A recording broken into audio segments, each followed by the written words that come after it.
Hey guys, welcome back to my channel. எங்கள் சேனலை subscribe பண்ணாதவங்க சப்ஸ்கிரைப் பண்ணிக்கோங்க.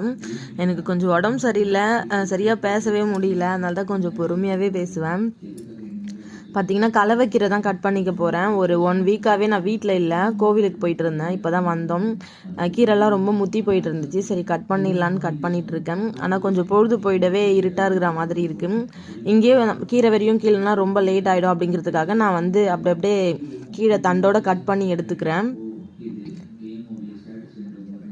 அப்புறம் பொறுமையாக போய் வீட்டில் உக்காந்து நம்ம கிள்ளிக்கலாம் அப்படின்ட்டு.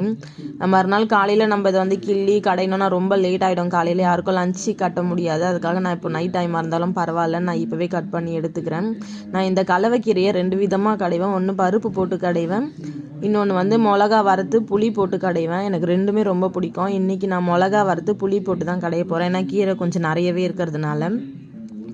யாருக்கெல்லாம் இந்த கலவைக்கீரை சமைச்சு சாப்பிட்றது ரொம்ப பிடிக்கும் அப்படின்னு கமெண்ட்டில் சொல்லுங்கள். எங்கள் வீடியோ பிடிச்சிருந்தா சப்ஸ்கிரைப் பண்ணுங்கள்.